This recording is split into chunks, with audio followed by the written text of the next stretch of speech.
Hello everyone, welcome to Career Class. Now before moving forward, a hint at exciting announcement asile. Ama Career Class launch koise APSC Foundation Course 2024-2025. So a foundation course to hokolo dikhor pra apnalok cover kora hobo. So it is basically all in one course jot prelims hok, mains hok ba interview level hokolo dikhot apnalok cover kora hobo. Thik ase? Yat apnaloke lab koibo paribo live classes with recordings logote test series lab koibo paribo aru ei test series kini specially curate কৰা হৈছে latest ট্ৰেন্ডটো চাই right আজিকালি যেনেকুৱা ধৰণৰ প্ৰশ্নসমূহ সুধিছে খুব বেছি dynamic হয় ৰাইট সো সেইখিনিৰ ওপৰত ভিত্তি কৰি প্ৰিলিমছ বা মেইনছ টেষ্ট সিৰিজসমূহ আপোনালোকে লাভ কৰিব লগতে টেষ্ট সিৰিজো ষ্টাডি মেটেৰিয়েলছো আগবঢ়োৱা হৈছে য'ত ইংলিছ আৰু এছএমএছ দুটাতে এভেইলেবল আছে আৰু ইণ্টাৰভিউ গাইডেন্স সো এই গোটেইসমূহ গাইডেন্স আপোনালোকক পাৰ্চনেলি আমাৰ পুনম গগৈ মেমে প্ৰভাইড কৰিব যেহেতু তেওঁ এগৰাকী নিজে টপাৰ হয় ৰাইট তেখেতে 10th ৰেংক লাভ কৰিছিলে সো তেখেতৰ যথেষ্টখিনি এক্সপেৰিয়েন্স আৰু প্ৰ টিপছ সকল আছে সো সেইখিনি আপোনালোকৰ যাত্ৰাটোত আৰু বেছি extra trust দিব alright so এই গোটেই কোৰ্সটো আগতে আছিল 36000 এতিয়া 50% অফ কৰি দিয়া হৈছে now you can avail it at just 18000 rupees alright আৰু যদি আপোনালোকে বিচাৰিছে অকল ষ্টাডি মেটেৰিয়েলছ লাগে ইংলিছ হক বা অসমীয়াতে হক তেতিয়াও আপোনালোকে লাভ কৰিব পাৰিব ঠিক আছে at just 3000 rupees ত আপোনালোকে আমাৰ ষ্টাডি মেটেৰিয়েলছ সকলো লাভ কৰিব পাৰিব ঠিক আছে সো এইখিনি এনৰোল কৰিবলৈ হলে বা কিবা এনকুৱাৰী যদি বিচাৰিছে আমাৰ ডেসক্ৰিপচন বক্সত এটা কন্টাক্ট নম্বৰ দিয়া হৈছে তাত আমালোকক যোগাযোগ কৰিলে সকলো ইনফৰমেশন আপোনালোকে লাভ কৰিব পাৰিব ঠিক আছে অলৰাইট সো আজি আমাৰ টপিকসমূহ আমি আৰম্ভ কৰিছো আমাৰ প্ৰথম টপিকটো হৈছে global gender gap index published by World Economic Forum এটা সিগনিফিকেন্ট টপিক হয় ডাইৰেক্টলি হয়তো নুহুদিবও পাৰে গ্লোবাল জেন্ডাৰ গ্যাপ ইনডেক্সৰ কথা বাট আপোনালোকক হয়তো এনেকুৱা ধৰণৰ প্ৰশ্ন সুধিব পাৰে জিএস পেপাৰ 1 হক বা জিএস পেপাৰ 3 হক যে মহিলাসকলে তেওঁলোকে স্বাৱলম্বী হ'ব পাৰিছে নে নাই হয়নে বা ইনইকুৱালিটি ক্ষেত্ৰত জেন্ডাৰ ইনইকুৱালিটি ক্ষেত্ৰত প্ৰশ্ন সুধিব পাৰে তেতিয়া আমি যদি ইয়াত দিয়া যিমানখিনি ডাটা ফ্যাক্টস আছে সেইখিনি ধুনীয়াকৈ তাত প্ৰভাইড কৰিব পাৰো তেতিয়া আমাৰ এনসাৰটো যথেষ্টখিনি গহীন হৈ উঠিব অলৰাইট সো এটো এটা ইম্পৰ্টেন্ট টপিক হয় হ্যান্ডি কৰি ৰাখিব ডাটাসমূহ So current context to আমি already গম পাইছো যে recently the World Economic Forum published the 18th edition of the Global Gender Gap Report 2024 so এই ক্ষেত্ৰত আমি তে গোটেই বস্তুখিনি জানিম ৰাইট কোনখন কান্ট্ৰি আগবাঢ়ি আছে ৰাইট আমাৰ বিশেষকৈ আমাৰ ভাৰত কেনেকুৱা পাৰফৰ্ম কৰি আছে কি ফ্যাক্টৰস ইয়াৰ পিছফালে লুকাই আছে হে গুটেখিনি আমি বুজিম so about the global gender gap index to যদি আমি চাও it annually benchmarks the current state and evolution of gender parity across 4 dimensions ঠিক আছে সো এই যে global gender gap index to প্ৰস্তুত কৰা হয় মূলতে 4টা প্যাৰামিটাৰছ ওপৰত ভিত্তি কৰি এইখিনি ranking সমূহ দিয়া হয় ৰাইট সো হেখিনি মনত থৈ দিয়াটো ভাল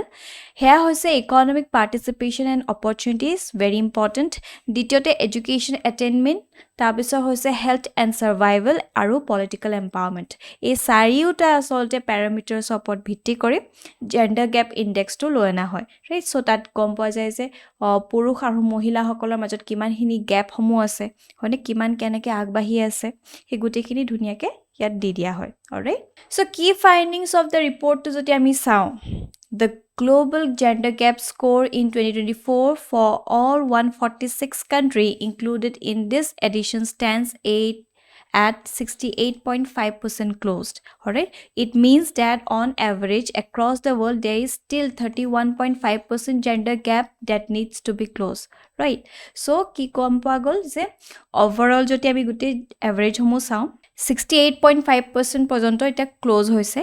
বাকি 31.5% still আছে that needs to be addressed right hey gap eta ase so the compared against the constant sample of 143 countries included in the last year edition the global gender gap has been closed by a further plus 0.1 percentage point from 68.5% to 68.6% alright so ekhini kotha ami gom palu aru ye time to parity kotha koa hoise orthat jitu gotit আজি গৈ আছে right মহিলাসকলক আমি যেনেকৈ আগবঢ়াব চেষ্টা কৰি আছো জেন্ডাৰ গ্যাপটো কেনেকৈ ক্লোজ কৰিব বিচাৰি আছো হে গতিতে যদি চলি থাকে so base on the current data it will take 134 years to reach full parity right so আমি যেটো গতিত গৈ আছো যেনেকুৱা ধৰণৰ পলিসি ইন্টাৰভেনশনস কৰা হৈছে যেনেকুৱা ধৰণৰ ইকোসিস্টেম এটা প্ৰভাইড কৰা হৈছে মহিলাসকলৰ কাৰণে তেনেকৈ যদি চলি থাকে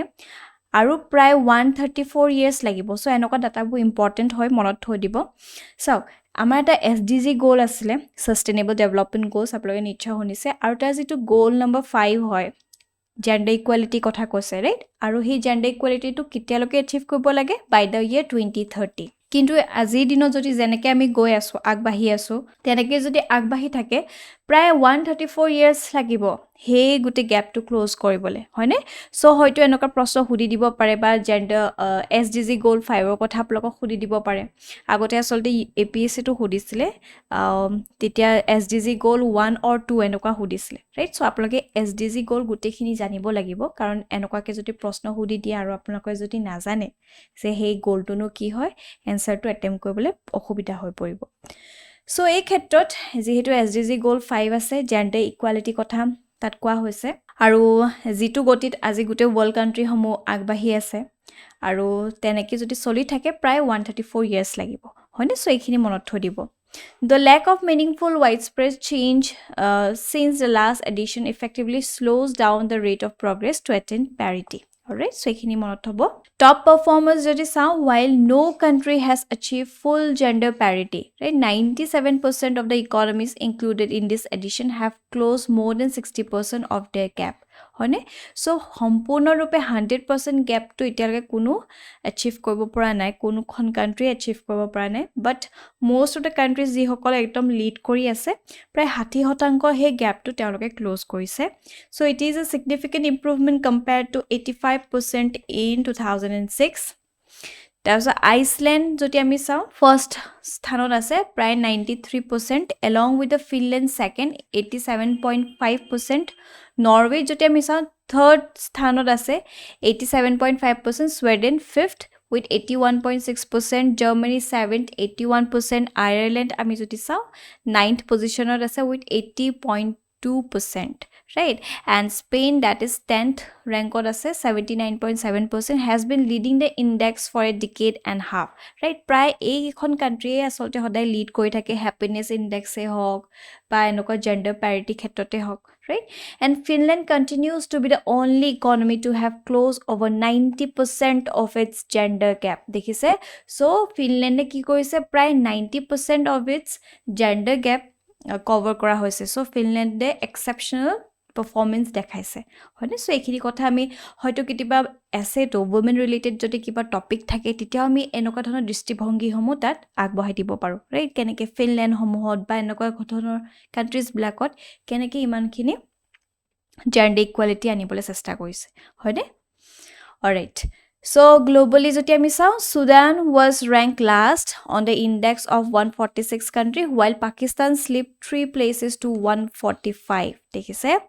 so gender parity in labor force participation has shown some improvement according to data from 101 economies tracked since 2006 the participation rate has rebounded from 63.5% in 2003 to 65.7% in 2004 alright so এইখিনি কথা আমি গম পাইছো লগতে এটা যদি আমি ভাৰতৰ পাৰফৰম্যান্স চাওঁ ইয়াত কি হৈ আছে so India with a population of over 1.4 billion closed 64.1% of its gender gap in 2024 right so আমাৰ ভাৰতত যিটো gender gap আছে 64.1% লৈকে আমি ক্লোজ কৰিবলৈ সক্ষম হৈছো কিন্তু কথাটো হ'ল India has slipped 2 places to 129 place so যোৱা বছৰ যদি আপোনালোকে মনত হৈছে যোৱা বছৰ যেটো জেন্ডাৰ ইকুৱেল ইনডেক্স আছিল তাত আছিল 127th ৰাইট আৰু এই বছৰ আমি যদি চাওঁ it slipped 2 places that is 129 ইটা এই 129 টো মনত থৈ দিব কাৰণ APSC মেইনছ আহি আছে women related কিবা প্ৰশ্ন হদিলে আমি এইখিনি কথাও ক'ব পাৰিম alright আৰু যে এটা দুটা প্লেसेस স্লিপড কৰিলে তাৰ মূলতে দুটা মান কাৰণ আছে হেয়া হৈছে mainly because of small decline in education attainment right education attainment ক্ষেত্ৰত অকমান পিছ পৰি আছে লগতে political empowerment right আৰু সেই ক্ষেত্ৰত আপোনালোকে সকে লগালক কানেক্ট কৰিব পাইছে পলিটিক্যাল এম্পাওয়াৰমেন্টৰ ক্ষেত্ৰত আমি যথেষ্টবাৰ ডিসকাস কৰিছো আৰু এই বছৰ কেনেকে আসলতে এমপিস সকলো কমি আহিছে মহিলা এমপি সকল সো সেই ক্ষেত্ৰত আমাৰ ভাৰত চৰকাৰে women reservation bill ইত্যাদি আনিছে right so এইখিনি কথা আমি ক'ব পাৰিম measuresত আৰু while economic participation and opportunities scores slightly improved right so education attainment আৰু political empowermentৰ ক্ষেত্ৰত আমি দেখিছো অকমান small declines দেখা পোৱা গৈছে তাৰ কাৰণে আসলে দুটামান প্লেস স্লিপ কৰা হৈছে লগতে আমি যদি economic participation and opportunity ফালে চাও হেতাত অকমান improve কৰিছে বুলি কোৱা হৈছে alright so India showed the best gender parity in terms of enrollment in secondary education so ekhini important enoka datas blak bahut important hoy pore হয়নে সো আপোনাৰ answer এটা হলিস্টিক এনসাৰ লিখাত এই ব্ল্যাক পাৰ্সপেক্টিভ যদি দাঙি ধৰিব পাৰে হেইবিলাক আপোনাৰ ৰেষ্ট কম্পিটিটৰছৰ পৰা আগবাঢ়াই নিবলে সহায় কৰিব so in the political empowerment sub index India scored within the top 10 on the head of the state indicator but its scores for women representation at federal level in the ministerial position 6.9% in the parliament and 17.2% remaining relatively low so ekhini kotha hoy porise logote within south asia jodi sao India was ranked 5th after Bangladesh Nepal Sri Lanka and Bhutan right while Pakistan was ranked last right so within jodi amar south asia a dominant sao ami dekhisu bharote 5th sthanot ase prothomot ase Bangladesh tasot Nepal Sri Lanka Bhutan tapisot amar Bharat aru Pakistan ekebare lastot ase India figured among the economies with the lowest level of economic parity alongside Bangladesh, Sudan, Iran, Pakistan, Morocco. All of them registered less than 30% gender parity in estimated earned income. Alright, so ekhini kotha ami gom palu. Here sao Bangladesh prothomot ase 99th position paise. Alright, tasot Nepal ase with 117th position. Then we have Sri Lanka 122 that's a Bhutan 124 that's so India is at 129 Maldives is at 132 and Pakistan 145 all right so ekhini jani thoi dibo aru India jodi sa 64.1% loke gender gap to ami close koribole hakkom hoiso alright so eto monot thobo so etia ami ahu kun kita karono korne asole ami exact hita data figures khini sam aru yar pra jothesto khini ami data homo pam right so kisiman handy koi rakhok karon answer likha jothesto help hobo so socio cultural disparity dekha poa goise ঠিক আছে so তাৰ অন্তৰ্গত আমি যদি sex ৰেশিওটো চাও overall sex ratio as per national family health survey so national family health survey 5 কৰা হৈছিল আৰু এইবিলাক ডাটাবিলাক বহুত সিগনিফিকেন্ট হৈ পৰে 2019 চনৰ পৰা 2021 চনৰ the overall sex ratio in India is 120 females per 1000 males right so ekhini ami thike dekhiso but sex ratio at birth joti ami sao the sex ratio at birth remains low at 929 indicating continuous sex selection at birth right so ekhini kotha ditote joti ame maternal mortality rate sao right so MMR of the India stands at 97 lakh per lakh live births for the period of 2018 to 20 as per the special bulletin on MMR released by the Registrar General of India aru amar jodi ohomok to ami bikhikoi sao MMR jothesto khini ase right maternal mortality rate mostly because kitiba institutional delivery kora nohoy right so bahut eblak issues ase anemia ityadi hoy right kom boyokhote biya pate so eblake sob enoga maternal mortality rate of ale thelinia hoy right তাসো আমি malnutritionৰ ক্ষেত্ৰত দেখিছো underweight হৈ থাকে so 18.7% of the women aged 15 to 49 are underweight আৰু তাৰ মাজতো আমি দিছো বহুত চাইল্ড ম্যাৰেজ হয়নে তেনেকে তেওঁলোকে আকৌ গৰ্ভৱতীও হৈ যায় সো তাৰ ফলতো গুটে ওভাৰঅল ইম্প্যাক্টটো হে মহিলাসকলে ল'ব লগা হয় লগতে stunted so 21.2% of the women aged 15 to 49 years are stunted right anemic যেটো মই কৈছো হে তেজ না থাকা হৈ যায় right so nearly 53% of women ages 15 to 49 years are anemic as per National Family Health Survey 5 alright so ei data homo important hoy education khetro joti ami sao so the literacy rate for female is 70.3% compared to 84.7% for males according to National Family Health Survey 5 aru gender based violence to joti ami sao so eta NCRB report mote over 4 lakh cases of crime against women were recorded in the year 2021 as per the NCRB crime in India 2021 report আৰু এই ফিগাৰটো just যিখিনি report কৰিছে সেইখিনিৰ ওপৰত ভিত্তি কৰিহে কাৰণ বহুতখিনি এনেকুৱা ইস্যুজ থাকি যায় এনেকুৱা ইভেন্টছ থাকি যায় য'ত মহিলাগৰাকীক বহুতখিনি কাৰণৰ কাৰণে আচলতে কোনো ধৰণৰ কমপ্লেইন বা ইত্যাদি ৰিপৰ্ট নকৰে হয়নে চ' ফেমিলি প্ৰেছাৰ আহি পৰে বা সমাজে কি ক'ব কিছুমান ষ্টিগমা থাকে বা তেওঁ ইকনমিকেলি হওক সবল নহয় হয়নে ৰিপৰ্ট এটা কৰিবলৈ চ' এই বহুতখিনি কাৰণ থাকি যায় যাৰ বাবদ আচলতে এনেকুৱা ক্ৰাইমছবোৰ ৰিপৰ্ট কৰাই নহয় চ' অভাৰঅল আমি এইটো ক'ব বিচাৰিছোঁ যে জেণ্ডাৰ বেছড ভায়লেন্স বহুত বাঢ়ি গৈ আছে লগতে চাইল্ড মেৰেজ আৰু বিশেষকৈ যেতিয়া COVID-19 হৈছিলে তেতিয়াও জেণ্ডাৰ বেছড ভায়লেন্স বহুত ওপৰলৈ গুচি গৈছিলে হয়নে চ' এইবিলাক ইছ্যুজ আছে আৰু চাইল্ড মেৰেজৰ ক্ষেত্ৰত যদি চাওঁ প্ৰায় 23.3% of women aged 20 to 24 years were married or in an union before 18 years as per NFHS 5 দেখিছে চ' 23.3% of women যিসকল আজিৰ দিনত 20 বা 24 ইয়াৰ্ছৰ ভিতৰত আছে তেওঁলোকে 18 বছৰ বয়স পোৱাৰ আগতেই আচলতে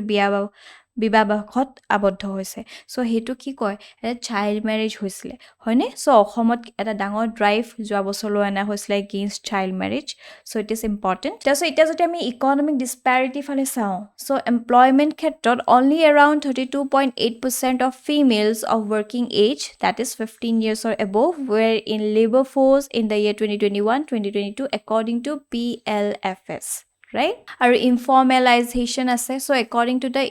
ILO 81.8% of women's employment in India are concentrated in the informal economy indicated the most female workers are not high paying jobs right so কেতিয়াবা domestic help ক্ষেত্ৰতে হওক কিছুমান informal economy আছে right তাতো হওক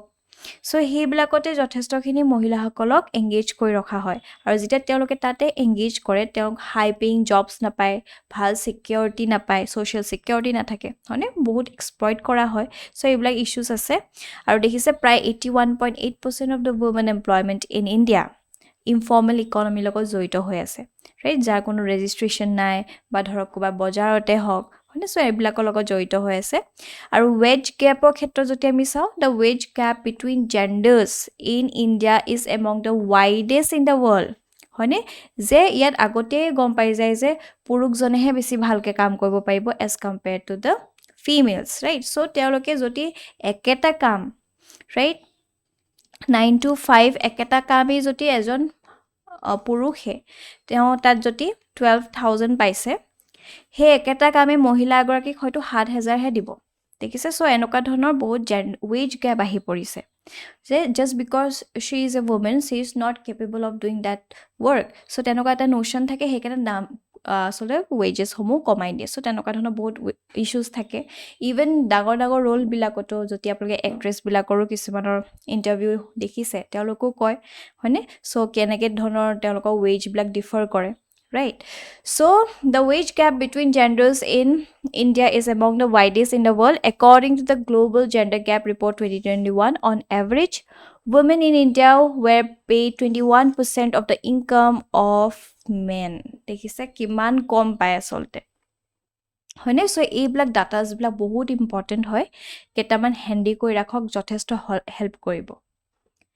তাৰপিছত যদি আমি পলিটিকেল ডিছপেৰিটিৰ কথা চাওঁ so' representation in parliament and state legislature so' currently 14% of the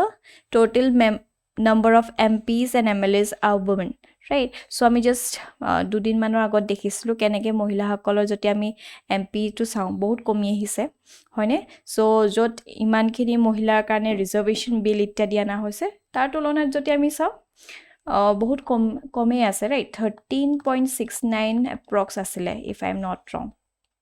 হয়নে চ' ৰিপ্ৰেজেণ্টেশ্যন ইন লোকেল পঞ্চায়তত যদি চাওঁ যদিও লোকেল পঞ্চায়তত বহুতখিনি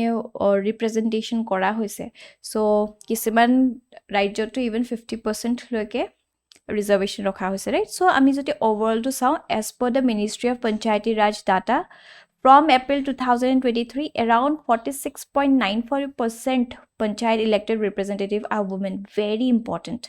এটা significant data পাইছোঁ যিহেতু এই ডাটাটো কোনে দিছে ministry of Panchayati Raj right so' তাৰ পৰা সেই ডাটাটো পোৱা গৈছে যে 46.9% of all elected representative of panchayat are women. দেখিছে বহুত সিগনিফিকেন্ট yet ইয়াতে এটা ইস্যু আছে যে যেহেতু মহিলাৰ আমি ৰিজাৰ্ভেশ্যন ৰখা হৈছে হেতু মিসইউজ কৰা হয় মোষ্টলি তেখেতৰ হাজবেণ্ডে বা তেওঁলোকৰ পিতৃয়ে সেই মহিলাগৰাকীক ঠেলি দিয়ে যেহেতু এটা ৰিজাৰ্ভেশ্যন আছে তেওঁ জয়ী হ'বলৈ বহুতখিনি probability থাকে right so জয়ী হৈ যোৱা পাছত কি হয় সৰপঞ্চ পতি কালচাৰটো আহি যায় so নামতহে ৰাখে she is just a proxy হয়নে we women representative বাকি যিমানখিনি কাম কৰিব লাগে কি দায়িত্ব ভাগ ল'ব লাগিব বা যিনকৈ ধৰণৰ ডিসিশনস ল'ব লাগিব হেয়া তেখেতৰ হাজবেণ্ড বা তেখেতৰ পিতৃ বা তেখেতৰ ভায়েকে এনেকুৱা ধৰণৰ কৰা হয় হয়নে সো এনেকুৱা এটা কালচাৰ আছে সৰপঞ্চ পতি কালচাৰ আমি আগতেও বহুতবাৰ ডিসকাস কৰিছো সো এইখিনি মনত থৈ দিব ৰাইট সো সেই ক্ষেত্ৰত আমি সব ফালৰ পৰা চাৰিটা দিশৰ পৰাই আসলতে মহিলাসকলক সবল কৰিব লাগিব হয়নে যিখিনি কালচাৰেল কিছুমান ষ্টিগমা থাকে সেইখিনি আগচাই নিব লাগিব ৰাইট সো পলিটিক্যাল হক সোশ্যাল হক ইকনমিক হক এই গোটেই তিনিটা পিলাৰতে women সকলক আমি আসলতে আগবঢ়াই নিব লাগিব তেতিয়াহে আমি এটা ভাল স্থানত যাব পাৰিম হয়নে সো এটা মনত থব Now, based on this topic, at a mains perspective, prashna agbohua hoise is that despite recent progress in some areas, India continues to perform poorly on the Global Gender Gap Index. Analyze the key factors contributing to this poor performance and suggest comprehensive measures that can be implemented to reduce gender inequality in India. Right, so enoka ta prashna aploke pabo pare jothesho khini probability ase tita dhuniya ke aploke kobo paribo ki rank pale right so kyo hoy ase tenoka guti karon khini ami already gom paiswe plus parameters কি parameters opor bhitti kori ei gender gap index to prostut kora hoy so teneke ami keneke measures homu lobo paru social measures keneke health hot ami sabo lagibo hoy ne education ami sabo lagibo skill provide koribo lagibo tabiso ami ko political empowerment er khetot ekhini to koboi parim hoy ne jitu women reservation bill ana hoise panchayatot kenoka hoise so sob falor pa ami dhuniya ge answer ta banai likhi dibo parim alright Okay, now moving forward, our next topic to loa hoise the Assam Tribunal opera G7 outreach session Modi calls for ending technology monopoly. Right, so it was a significant topic hoy. Kiano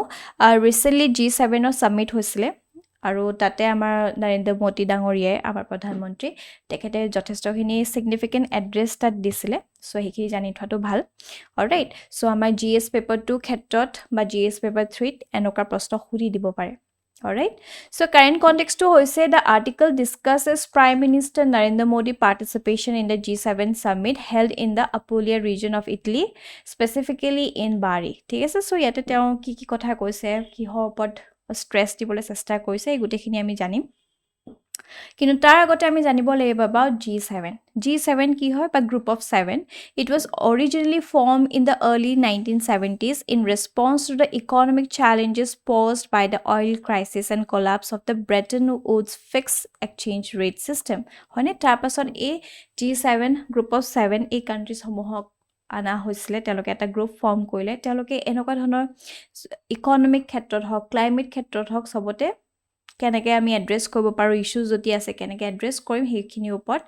discuss কৰিবলৈ এই ফৰামটো বনোৱা হ'ল so it began as G6 in 1975 and became G7 in 1976 with the inclusion of Canada so তাৰ পিছত ৰাছিয়াকো include কৰা হৈছিল in the year 1997 কিন্তু আপোনালোকে জানে যে 2014 সনত কি হৈছিল annexation of Crimea হল তাৰ ফলত ৰাছিয়া আসলতে এই গ্ৰুপটো পা উলাই দিয়া হল এটা G7 হৈ আছে ৰাইট সো মাজতে G8 হৈ গৈছিল কিন্তু ৰাছিয়াই যেহেতু ক্ৰিমিয়াক annex কৰিলে তাৰ ফলতে ৰাছিয়াক উলিয়াই দিয়া হল now again it's G7 alright so হাতখন মেম্বাৰ কান্ট্ৰিজ আছে ইয়াত আৰু 30% of global GDP এই হাতখন কান্ট্ৰিজৰ ভিতৰত আৰু 1/10 of the world population আছে ৰাইট আৰু ৰাছিয়া কথা আমি তো অলৰেডি গম পালো সাসপেন্ড কৰি দিয়া হল so আজিৰ দিনত যদি আমি চাও who are the members so the group of 7 is an international organization consisting of 7 of the world's largest advanced economy is an advanced economy here hoise Canada France Germany Italy Japan United Kingdom and United States এখিনি মনত থৈ দিব হয়তো G7 ৰ কথা খুদি দিব পাৰে alright so তেতিয়া আপোনালোকে এই এই কাণ্ট্ৰিজখিনি কথা ক'ব পাৰে মেম্বাৰ্ছ কোন হয় আৰু the European Union is also' represented at G7 meeting but it's not considered a member alright so' এইখিনি কথা আমি গম পালোঁ এতিয়া সেই G7 যদি আমি purpose and functions সমূহ চাওঁ so the G7 was established to provide a forum for this leading industrialized nation to discuss and coordinated economic policy address global issues and promote international cooperation alright very important যিহেতু tax related বহুতখিনি এনেকুৱা initiative তেওঁলোকে উলিয়াই আনিছে আপোনালোকে নিশ্চয় জানে হয়নে So, এই ক্ষেত্ৰত economic policy discussing economic policies and strategies to promote global economic stability and growth, trade ক্ষেত্ৰত facilitating free trade and addressing trade disputes among member nation, climate change ক্ষেত্ৰত তেওঁলোকে discuss কৰে তাৰপিছত security সন্দৰ্ভত হওক বা health সন্দৰ্ভতে নহওক কিয় right so এইখিনি গোটেই significant topics ওপৰত তেওঁলোক coordinate কৰে আৰু কিছুমান solutions লৈ আনিবলৈ চেষ্টা কৰে alright so this is basically the purpose and functions of G7 এতিয়া আহোঁ ৰিচেণ্ট G7 সামিটলে আমাৰ যিহেতু নৰেন্দ্ৰ মোদী ডাঙৰীয়াই তাত কিছুমান ইস্যুজ এড্ৰেছ কৰিছে আৰু যিহেতু ইণ্ডিয়া আচলতে মেম্বাৰো নহয় সো কথাটো হ'ল তেওঁ কেনেকৈ গ'ল so PM Modi's attendance at G7 summit was the invitation of Italian President Giorgia Meloni ঠিক আছে so Italian president Giorgia Meloni তেখেতক ইনভাইট কৰিলে আৰু সেই সূত্ৰে তেখেতে তাত গ'ল আৰু তাতে সেই সিগনিফিকেন্ট কথা কিছুমানৰ উল্লেখ কৰিছে so this marks the 50th G7 summit indicating the long standing history and significance in global diplomacy all right so এই গুটেখিনি হৈছে এতিয়া আমি বুজিম যে কি কথাত মোদী ডাঙৰীয়াই তাত উল্লেখ কৰিছে সো সেইখিনি ইম্পৰ্টেন্ট হৈ পৰে কিয়নো যদি ধৰক আপোনালোকক AI কথাতে কিবা হুদিলে বা গ্লোবাল সাউথৰ কথাই হুদিছে তেতিয়াও আমি ক'ব পাৰিম যে আমাৰ কেনেকৈ ভাৰতে সেইখিনি কথা এনেকুৱা গ্লোবাল প্ল্যাটফৰ্ম লাইক G7 ত উল্লেখ কৰিছে হয়নে বা কনক্লুজনতে লিখিব পাৰিলো সো সেইখিনি ইম্পৰ্টেন্ট হৈ পৰে সো টেকনলজি আৰু ইনক্লুসিভিটি কথা কোৱা হৈছে PM emphasized the need to end monopolies in technology and make technology creative to foster an inclusive society হয়নে সো টেকনলজি ক্ষেত্ৰত বহুত মনোপলি চলি আছে আমি আগতেও বহুত কিটা টপিক ডিসকাস কৰিছো সো সেই ক্ষেত্ৰত তেওঁলোকে বাৰুকৈ ষ্ট্ৰেছ কৰিছে to end the monopolies of technology হয়নে আৰু he highlighted the importance of artificial intelligence and India's proactive approach in this area noting that India has developed a national strategy on AI and launched an AI mission called AI for all very important so যেটো artificial intelligence it is a very significant topic হয়তো এবাৰ মেইনছত খুদি দিবও পাৰে so এইবিলাক কথা মনত থৈ দিব কেনেকুৱা ধৰণৰ ইনিচিয়েটিভ আনিছে ৰাইট সো কি হ'ব তেতিয়া এনসাৰটো আৰু বেছি এনহেন্স হৈ পৰিব লগতে গ্লোবাল সাউথ কনসাৰ্নস আৰু আমাক ইণ্ডিয়াক বিশেষকৈ leader of the global south কোৱা হয় হয়নে সো বহুতখিনি ক্ষেত্ৰত আমি বাৰে বাৰে মাতি থাকো তেওঁলোকৰ ইন্টাৰেষ্টৰ কাৰণে হয়নে সো এইবিলাক মনত থব so PM pointed out that countries of the global south are significantly affected by global uncertainties and tensions right so he underscored India's commitment to bringing the priorities and concerns of the global south to be at the international stage ঠিক আছে so কেনেকুৱা এটা ৰেসপন্সিবল country নিচাগে তেওঁ আসলে that represent কৰিছে also যদি হুদে UNSC ইণ্ডিয়াক সিটটো কিয় লাগে are we really worthy of it তেতিয়া আমি এইখিনি কথাও ক'ব পাৰিম as a responsible country আমি কেনেকৈ বাকি যিখিনি small countries আছে global south আছে তেওঁলোকৰ কাৰণে বাৰে প্ৰতি মাতি আছো হয়নে সো এইবিলাকে আৰু আমাৰ সিটটো আসলতে আৰু কনক্ৰিটাইজ কৰি দিয়া হয় লগতে ফোকাস অন আফ্ৰিকা কথা কোৱা হৈছে so PM Modi mentioned India's effort towards developed and stability of the African countries দেখিছে সো আফ্ৰিকাৰ ৰিলেটেড যদি কিবা প্ৰশ্ন হুদে দেখিছে এই এটাই টপিকটোৱে কেনেকৈ বেলেগ বেলেগ টপিকতো আমাক হেল্প কৰিব হয়নে সো ইণ্ডিয়া আৰু আফ্ৰিকাৰ মাজত যদি কিবা ৰিলেচনৰ প্ৰশ্ন হুদে তেতিয়া আমি এইখিনি কথাও ক'ব পাৰিম যে ইণ্ডিয়া কেনেকৈ G7 প্ল্যাটফৰ্মক আফ্ৰিকা কাৰণে মাতিছে so he proudly noted that under India's chairmanship G20 had made Africa Union a permanent member so এটা ডাঙৰ ইনিচিয়েটিভ কৰা হৈছিল G20 chairmanshipৰ দ্বাৰা Thus, AI and international governance. So, Modi discussed India's efforts in promoting international cooperation on AI. He stressed the need for AI to be transparent, fair, secure, accessible, and responsible, and India's role in fostering this principle through G20 summit. Very important. So, এনেকুৱা ধৰণৰ ষ্টেটমেণ্টসমূহ আপোনালোকে মনত থৈ দিব পাৰে কাৰণ কনক্লুজনত যথেষ্টখিনি help হ'ব অলৰাইট সো এনাৰ্জি প্ৰিন্সিপলৰ ক্ষেত্ৰত PM Modi outline India's energy